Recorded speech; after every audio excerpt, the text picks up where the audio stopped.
రాష్ట్ర వ్యవసాయ ఆఫీస్ ముంగట లొల్లి చేసిర్రు ఆలంపూర్ రైతులు. ఎమ్మెల్యే సంపత్ కూడా వాళ్లతోటి కలిసి ధర్నా చేసిండు. నకిలీ మిరపకాయ గింజలతోటి పంట చేతికి రాకుండా పోయిందని గరమైండ్రు. కాంగ్రెస్ లీడర్లు పొంగులేటి సుధాకర్ రెడ్డి, కోదండరెడ్డి కూడా అక్కడికొచ్చిండ్రు. ఇక చాలాసేపు అక్కడే కూర్చుండి రైతులు లొల్లి చేయడంతో కమిషనర్ బయటకొచ్చి వాళ్లతోటి మాట్లాడిండు. నష్టపోయిన రైతులకు అండగా ఉంటామని మాటిచ్చిండు. రైతులకు న్యాయం జరిగే వరకు పోరాడతామన్నాడు ఎమ్మెల్యే సంపత్.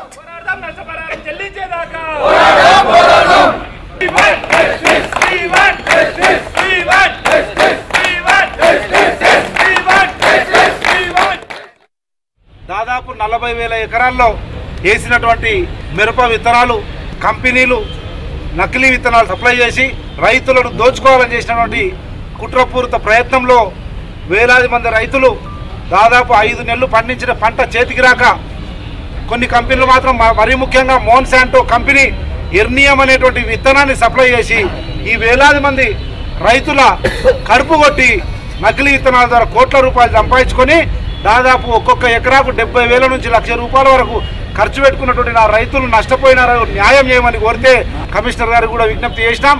చర్చలు చేస్తామంటారు. ఎట్లయితేమి సమస్య తుది పరిష్కారం వచ్చే వరకు అర్ధరాత్రి కానీ తెల్లార్లు కానీ నా రైతుల పక్షాన్ని ఇక్కడే ఉండి బాధ్యత గల ఆలంపూర్ శాసనసభ్యుడిగా నా రైతులకు న్యాయం జరిగే వరకు నష్టపరిహారం ఇస్తామని చెప్పి ప్రభుత్వం తరపున కంపెనీల తరపున ప్రకటన వచ్చే వరకు నిద్రాహారాలు మాని ఇక్కడే కూర్చొని న్యాయం వచ్చే వరకు పోరాడతామని చెప్పి సందర్భంగా